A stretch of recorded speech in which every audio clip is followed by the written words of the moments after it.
আসসালামু আলাইকুম, সবাইকে আমন্ত্রণ করছি আমার আজকের একটি নতুন ভিডিওতে। আমি সাবিয়া শারমিন ব্লগ চ্যানেল থেকে কাছে ও দূরে। আশা করছি সবাই ভালো আছেন। আলহামদুলিল্লাহ, আমিও আমার পরিবার ভালো আছি। আমরা সবাই ৭১-এর স্বাধীনতা দেখিনি, কিন্তু আমরা এই ২০২৪ সালের স্বাধীনতা কিন্তু ঠিকই দেখলাম। বিজয় উল্লাসে মেতে উঠলাম আমরা প্রত্যেকে যার যার জায়গা থেকে। আসলে এটি আমাদের বিজয়ের মাস। রাজনীতির এই বিষয়টা কখনোই আমার কাছে তেমন একটা আনন্দের ছিল না, বা খুব একটা প্রয়োজনীয় মনে হতো না। যখন আব্বুকে দেখতাম যে মুরব্বি কারোর সাথে একসাথে বসে রাজনীতি নিয়ে আলোচনা করছে, খুব বোর হতাম যে এটা নিয়ে এত আলোচনা করার কি আছে, দেশ তো একভাবে চলছেই। কিন্তু সেটিও যে কখনো আমার উৎসাহের কারণ হবে সেটা প্রমাণ পেলাম। আন্দোলনটা হচ্ছিল, পুরো আন্দোলনটা জুড়ে সারাক্ষণ সময় পেলে টিভির কাছে বসে থাকতাম যে কখন কি হচ্ছে, কোথায় কি হচ্ছে। আর যখন টিভি খুলেই দেখতাম ছাত্রদের বা বিভিন্ন মানুষের মৃত্যুর খবর, তখন মনটা এত খারাপ হয়ে যেত। তখন মনে হতো, ইস, আমিও যদি তাদের সাথে দৌড়ে গিয়ে অংশগ্রহণ করতে পারতাম। তো তখনই বুঝলাম আসলে কেন মানুষ রাজনীতি নিয়ে আলোচনা করতো। আর সকলের যখন সেই কাঙ্ক্ষিত দাবি পূরণ হলো, তখন যে আনন্দে উল্লাসে মেতে উঠেছিল, মনে হচ্ছিল এই বিজয় আমাদের। আর তখন আনন্দে চোখ সত্যি ভরে উঠেছিল। আমি কান্নাই করে ফেলেছিলাম যে এতটা বাঁধ ভাঙা উল্লাস হচ্ছিল মনের ভিতরে। আসলে স্বাধীনতার উল্লাসটা এরকমই হয়। সেটা হয়তো বা যখন ৭১-এ যুদ্ধ করে যারা জয়ী হয়েছিল তারা বুঝতে পেরেছিল, সেই অনুভবটাই আমিও অনুভব করতে পেরেছি। আজকে শেয়ার করব আমার পুরো একটা সকালের রুটিনটা, আমি কি করি। তো সকালবেলা উঠেই আগে রান্নাঘরটা ক্লিন করে নিলাম, যেহেতু আমি গ্রামের বাড়ি থেকে এসেছি আর এই ভিডিওটা অনেক দিন আগের করা ছিল, তাই এখন অনেক দিন হয়েও গেছে। তো বাড়ি থেকে এসে আমাদের সকল নারীদেরই এটা কমন একটা সমস্যা, সমস্যা বলবো না, কমন একটা কাজ, সেটা হচ্ছে আমাদের ঘরদোর ক্লিন করা। আর রান্নাঘর নোংরা থাকলে না কোনো কাজ করতেই ভালো লাগে না। তাই সবার আগে যেটা করলাম সেটা হচ্ছে রান্নাঘরটা পুরোপুরি ক্লিন করে ফেললাম, সেটা একটু দেখালাম। আর এখন সকালের খাবারের ব্যবস্থা করছি। আলিফার পাপা যেহেতু সকালে ভাত খেতে পছন্দ করে, তাই ওনাকে ভাতের সাথে একটা কিছু করে দিই। আর উনি বাসি তরকারিটা অ্যাভয়েড করে, কারণ ওনার গ্যাস্ট্রিকের খুব বেশি প্রবলেম, এই জন্য। তো আমরা কম বেশি সকলেই হয়তো বা মিষ্টি কুমড়ার এই ভর্তাটা খেয়ে থাকি কাঁচামরিচ দিয়ে। মিষ্টি কুমড়ার ভর্তাটা আমার কাছে বেশ ভালো লাগে। বাচ্চার বাবাকে খাবার দিয়ে এখন বাচ্চাদের জন্য খাবার বানাতে চলে আসলাম। তো আমার বড় মেয়ে ওটস খেতে ভীষণ পছন্দ করে, যার জন্য প্রায় সময় দেখা যায় আমি ওকে সকালে ওটস রান্না করে দিই। আর ওটসটা আমি চেষ্টা করি খাঁটি গরুর দুধ দিয়ে রান্না করতে।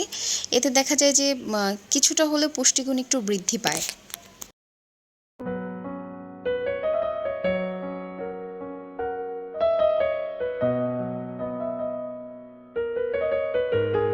কষ্ট আর রক্তের বিনিময়ে দ্বিতীয়বারের মতো যে স্বাধীনতা আমরা পেয়েছি, সেটা যেন যথার্থ কাজে লাগাতে পারি, সেটাই চেষ্টা করব আমরা সকলে যে যার জায়গা থেকে।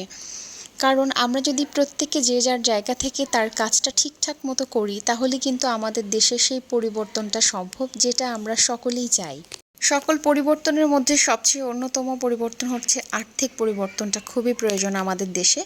কেননা আমরা যারা নিম্ন মধ্যবিত্ত বা মধ্যবিত্ত আয়ের মানুষ, তাদের কাছে তিনবেলা ভালো মন্দ খেয়ে বেঁচে থাকাটাই অনেক বড় চ্যালেঞ্জ। তো এই জায়গা থেকে আমাদের অর্থনৈতিক উন্নয়নটা খুব বেশি প্রয়োজন। আর এরপরে আরও একটা অন্যতম চেঞ্জ হচ্ছে শিক্ষার ব্যবস্থাটা। তাহলে আর আমাদের ভালো ভালো ডিগ্রির জন্য বা উন্নত পড়ালেখার জন্য দেশের বাইরে যাওয়ার প্রয়োজন হবে না। প্রত্যেকটা সেক্টরেই আসলে পরিবর্তন আনাটা খুব বেশি জরুরি।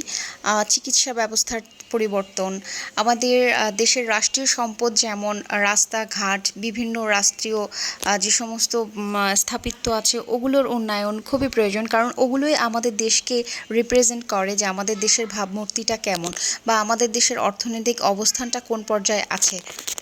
নতুন বাংলাদেশের কাছে আমার একটা চাওয়া, অথবা আমার দেশকে যারা সামনে থেকে পরিচালনা করবে তাদের প্রতি আমার দাবি বলা যায়, আমরা যেন আত্মীয় পরিজন সন্তান নিয়ে নির্বিঘ্নে নির্দ্বিধায় নিশ্চিন্তে যেন বসবাস করতে পারি, এবং তাদের মুখে যেন পর্যাপ্ত মানসম্পন্ন খাবার, সুচিকিৎসা এবং সঠিক শিক্ষা যেন মানুষের মতো মানুষ করতে পারি।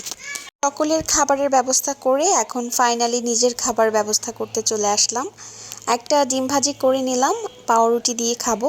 আমি আবার সকালে আলিফার পাপার মতো ভাত খেতে পছন্দ করি না। ভাত খেলে যেন আমার কেমন ঘুম ঘুম পায়, কোনো কাজ করতেই ভালো লাগে না। এই জন্য আমি সকালে একটু হালকা খাবার খেতে পছন্দ করি। আর চাটা আমি কোনোভাবেই মিস করি না। জানি দুধ চা কখনোই স্বাস্থ্যের জন্য ভালো না, কিন্তু খেলে কেমন জানি আমার মনে হয় ক্লান্তিটা কেটে যায়, যার জন্য আমি খারাপ হলেও একটু হলেও খাই।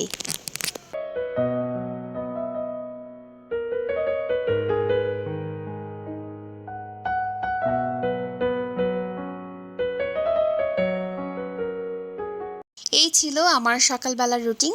জানি সকল গৃহিণীদের একটি ব্যস্ততাপূর্ণ সকালবেলার রুটিন থাকে, তো আমার রুটিনটা আমি শেয়ার করলাম। তো সকলের সুস্থতা কামনা করে আমি আমার আজকের ভিডিওটি এখানে শেষ করছি। আবার পরের ভিডিওতে দেখা হচ্ছে। আসসালামু আলাইকুম, আল্লাহ হাফেজ।